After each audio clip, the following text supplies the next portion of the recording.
Welcome to CyberAdeptness YouTube channel. Today's topic is what does an enterprise security assessment entails. But to understand what a security assessment is, we must understand the key definitions. First of all, what is a risk assessment methodology?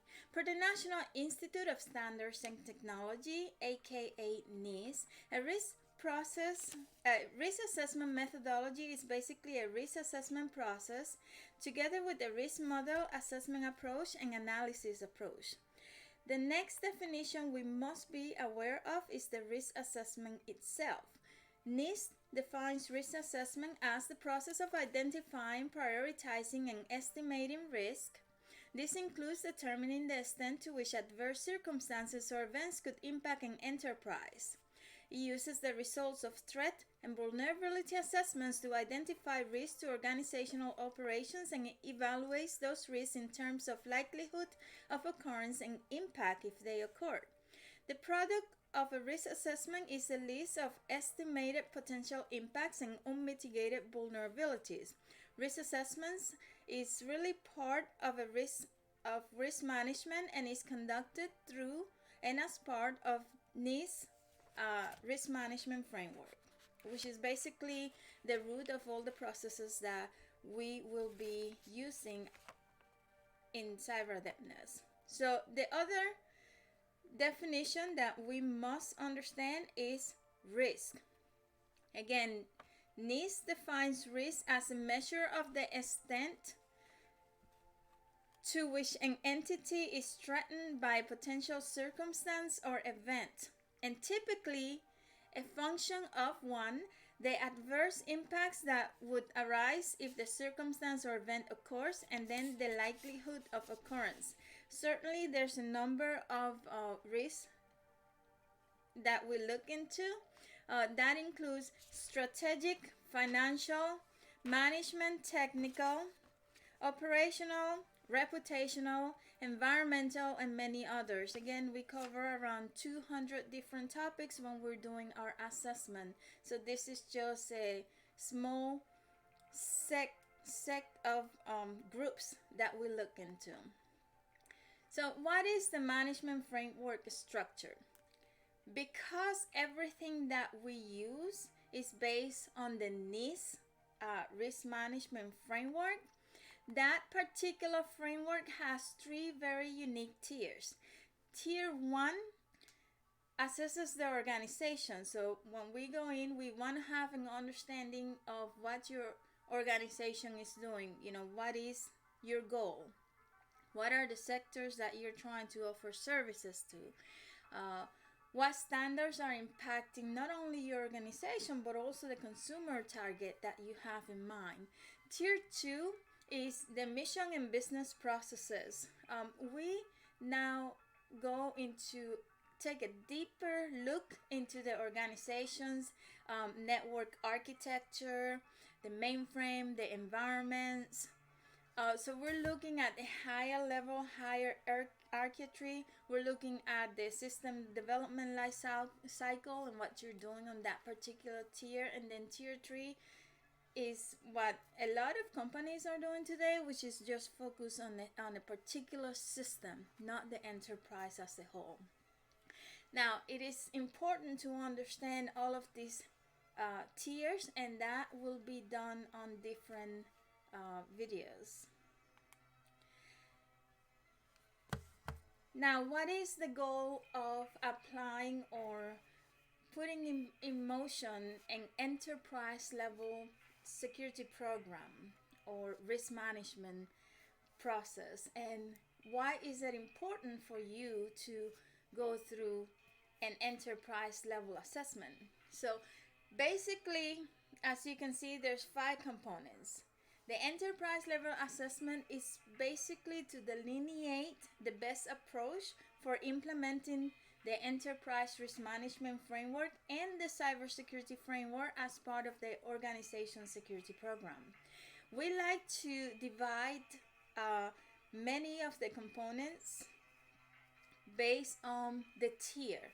So for example, information assurance, aka information security, which basically encompasses NIST enterprise risk management process, will address governance and security leadership, which is tier 1, information assurance, which is a number of processes and policies, which is tier 2, and defense in depth, which is basically, how you are going to implement or apply the security that has been selected in tier 1 and tier 2 into your system, which is tier 3.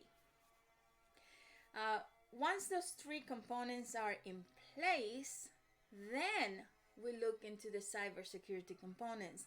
Now, the cybersecurity components are unique. There's 2 components. There's the defensive security and there's the offensive security. While the defensive security is something that a large organization can do in-house, typically they leverage a third-party service provider to do that. And again, we will go through each of these components in later videos. And the last but not least is offensive security, and that one, the organization must leverage an external third party because basically they will be assessing the security program. So when we're doing the assessment, we're looking at all of these aspects to make sure that we identify the correct processes that must be followed and or applied based on the component. Now, is the assessment the same as a tier 3 security assessment? The answer is no. A lot of people these days focus on tier 3, and that's specific to the information system and does not necessarily address key enterprise level areas.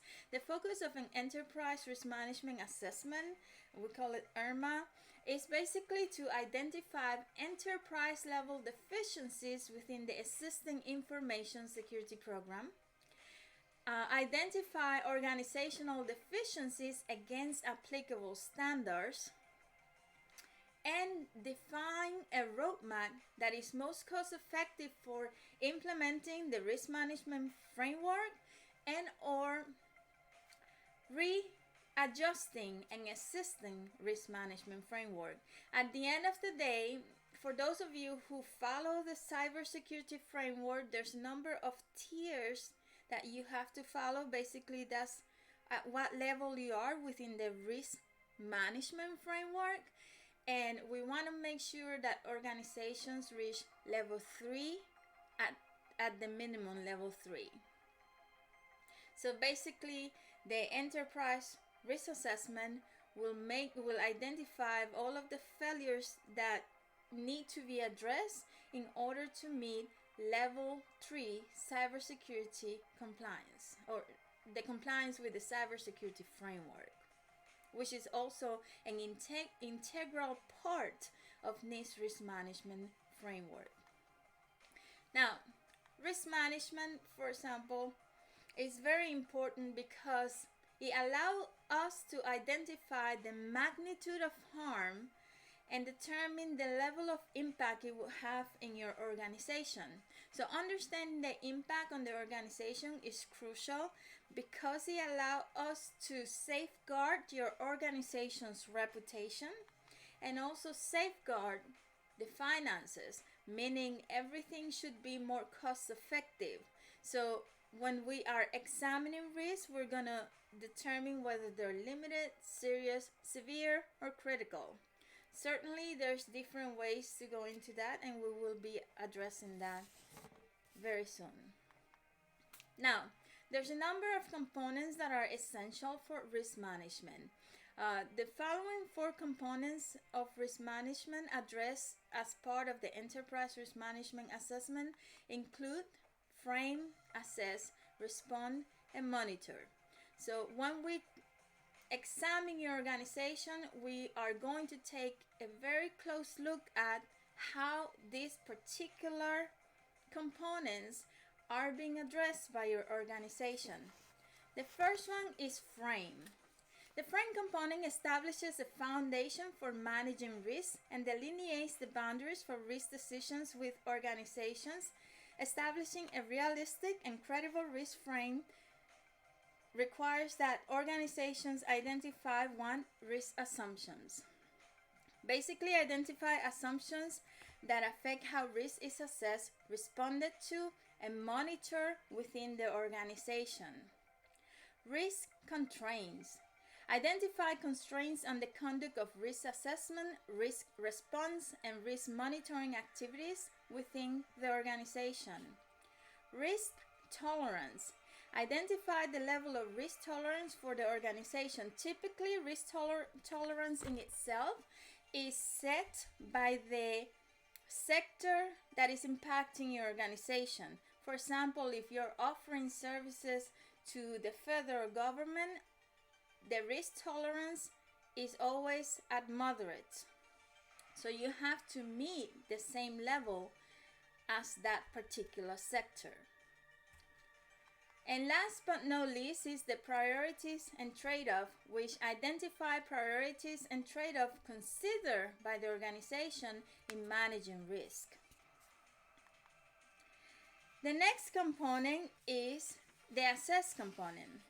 In this component of risk management, it addresses how the organizations assess risk within the context of the organization risk frame, and the purpose of the risk assessment component of the risk assessment assess component is to identify threats and vulnerabilities.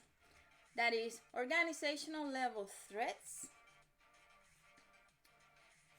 which impact the environment in which the system operates, and internal and external vulnerabilities. And that allows us to determine the risk to the organizational operations and assets, individuals, other organizations, and the nations if the identified threats are exploitable by identifying the consequences of impact and the likelihood of occurrence of that specific risk. So what is the next component is respond. The respond component is to provide a consistent organization-wide response to risk in accordance with the organizational risk frame by one, risk response identification, basically identifying alternative course of actions to respond to a risk determined during the risk assessment. Evaluation of alternatives, which is to evaluate alternative courses of actions to respond to risk. In this case, whether you're going to avoid it, you're going to transfer it, whether you're going to accept it or mitigate it. There's different alternatives. The risk decision response, which is to decide on the appropriate course of action for responding to the risk. And last but not least, the risk response implementation, which implements the course of action selected to respond to the risk. The last but not least portion of this is monitoring. And the purpose of monitoring is one, to delineate or review the risk monitoring strategy, which should be developed by the organization and must include purpose, type, and frequency of monitoring activities at the enterprise level. And risk monitoring, which monitors organizational information systems and environments of operations on an ongoing basis to verify compliance, determine effectiveness of risk response measures, and identify changes.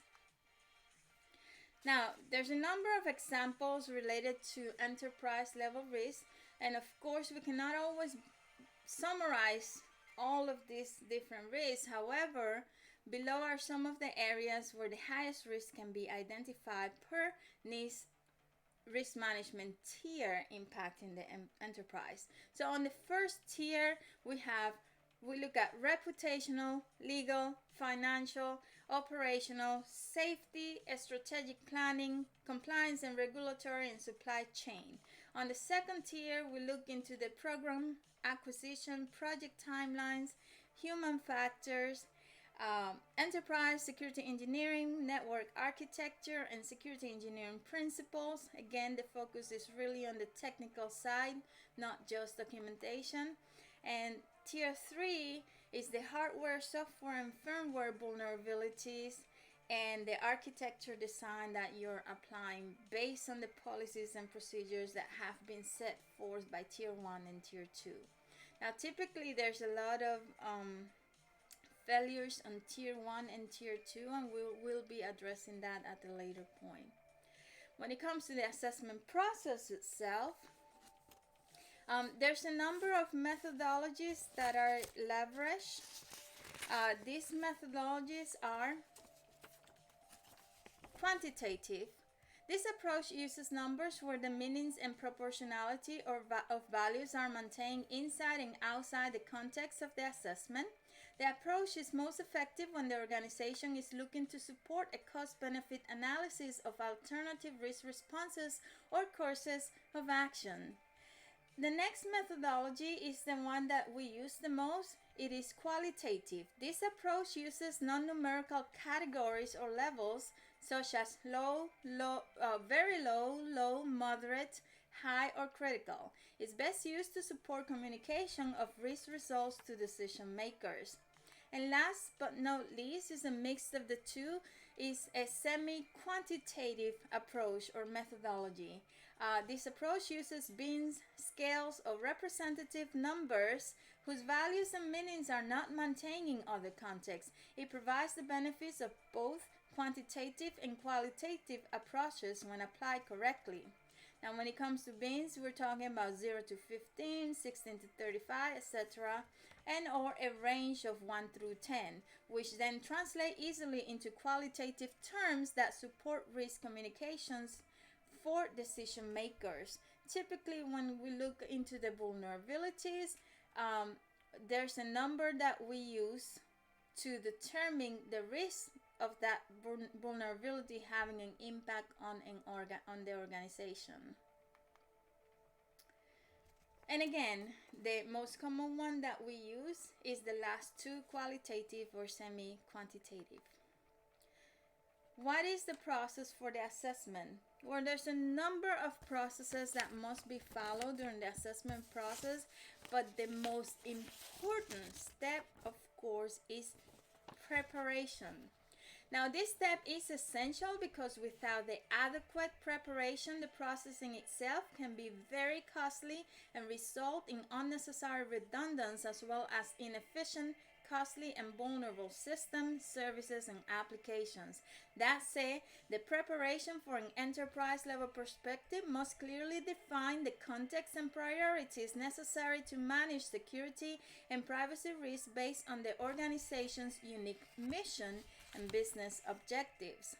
The primary steps include, but are not limited to, facilitation of better communication between senior leaders and executives in the C-suite and system owners and operators to address 1. Aligning the organizational priorities with resource allocation and prioritization of the system, conveying acceptable limits regarding the selection and implementation of controls within the established risk tolerance, promote organizational-wide identification of common controls and control tailoring to reduce workloads. In this case is what we call common controls at the enterprise level, basically systems that are used to manage the underlying system and therefore provide controls that can be fully inherited at a partial level. 4 is to reduce complexity of the IT infrastructure by consolidation, standardizing, and optimizing systems, applications, and services through the application of enterprise architecture concepts and models. 5 is to identify, prioritize, and focus resources on high-value access to require increased level of protection. And last but not least, to facilitate system readiness for system-specific tasks. The next one is where we are conducting the assessment. Now, the assessment incorporates a number of tasks. 1. we come in and we examine all of the documentation that you have as it pertains to your security program. That includes engineering and architectural documents, policies, and procedures. That's one aspect. The second aspect is we perform ad hoc interviews with individuals who are in charge of a particular process or policy within the enterprise to see how familiar they are. And the last but not least, we perform a number of tests. Now, the test can be an actual technical test against a particular system that we may be reviewing, and or a test where we are actually trying to see how much data we can acquire as a consultant from your employees. The third process is to communicate. Of course, that means that we prepare executive summaries and we give you a high-level overview of all of the risks that were identified, but we also provide you with details on how you need to address this and give you the opportunity to come back to us and tell us, hey, I don't believe this finding is correct. Here is the documentation, or here is the proof that we're actually applying this particular control. Now, of course, as auditors, we will review everything that you give us after the fact and make the appropriate changes based on the validation of the back and forth process when we're communicating. But communication is key, and everyone involved in the assessment process must communicate on a continuous basis, whether through mail or on a formal meeting. Either way is part of the process. And last but not least is maintain. Of course, we're not going to maintain the process for you, but we're going to give you details on how you can maintain the process. We'll give you a plan of actions, and you can determine how you're going to monitor or continuously review all of the controls or the assessment process to make sure that you comply with the requirements that were deemed to be deficient. So what is the output? Again, the output of the overall process really depends on the organization's needs, size, sector, and budget. But if your organization is targeting a specific sector, then we're going to give you a list of tools, techniques, and or methodologies that will be effective, cost effective for your organization. You'll have a complete list of threats that are impacting the organization. The prioritization of tasks, meaning we'll work together for you to understand which aspects of the deficiencies you should target first. An executive summary of the assessment will be provided. A plan of actions and milestone, basically everything that was deemed deficient, we're gonna give you insight on how you can address the deficiency. And if you have questions, we'll be more than happy to provide alternatives. But at the end of the day, you'll have a clear plan of actions and milestones of what it is that you need to address to get your organization to a higher level and or to implement the enterprise level risk management process. And last but not least, you'll have different approach options. We'll look into your resources and give you insights of what you can do on the meantime if you have a low budget, and or how you can address legacy level applications and systems. So that's where the approach options will come in, on how you can address the different risks impacting your organization. So now, why is an enterprise level assessment important? Well, first of all, The assessment will delineate the investment strategy for implementing the key frameworks. In this case, it is the NIST Risk Management Framework and the Cybersecurity Framework. Those two frameworks go hand in hand. You cannot bypass one and think you can, comply with the requirements.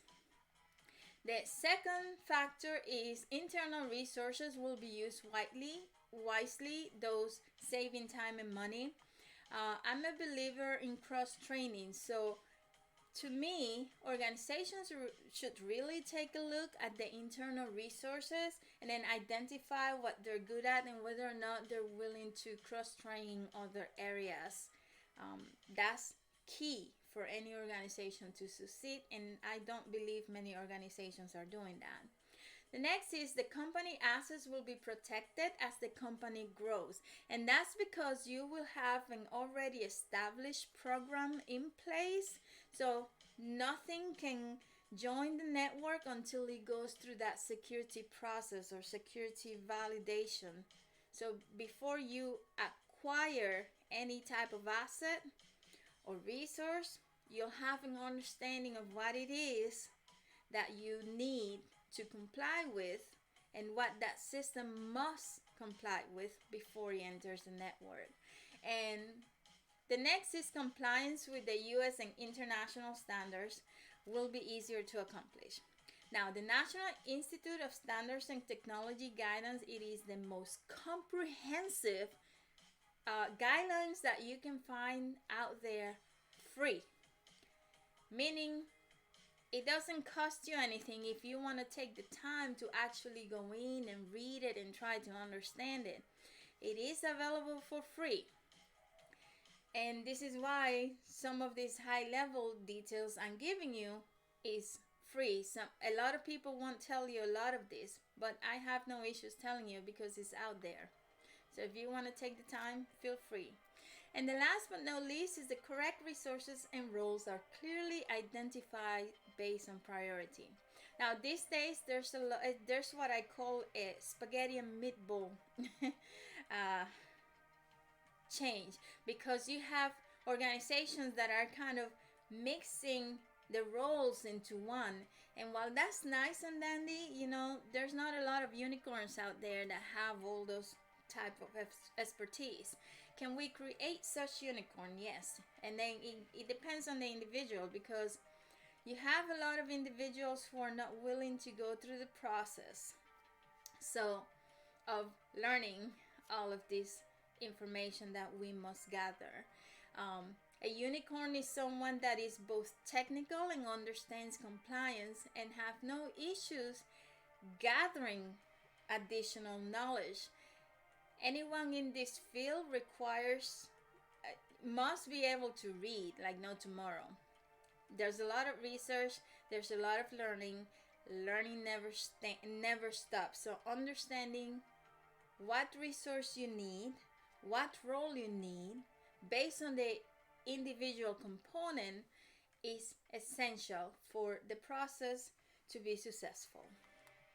Now, if any of you have any comments, questions, or concerns, please send them to info@cyberadeptness.com. Right now, there's two options for that. I may reply to you right away and provide guidance, or I may turn it into a video. It depends on the questions and the level of questions that are being received. That said, if any of you need help right now, again, this is a single individual, so it's consulting. I have over 20 years of combined experience in the field and a unique process to streamline the requirements. I do hope to expand this organization. That is my vision. And most of the individuals I hope to join, that will join in, are those who are willing to train others. Because at the end of the day, the vision is to help others, expand in the field. So contact me today if you want to schedule a meeting to determine how our processes may be of help to your organization. And again, the process itself is flexible to accommodate compliance of needs regardless of your sector. So you can be in healthcare, finance, law, education, it doesn't matter. Most of them tend to leverage NIST as the baseline and just adjust it based on the technology and the uniqueness of that particular sector. That's it. Thank you all for watching. Have a blessed day.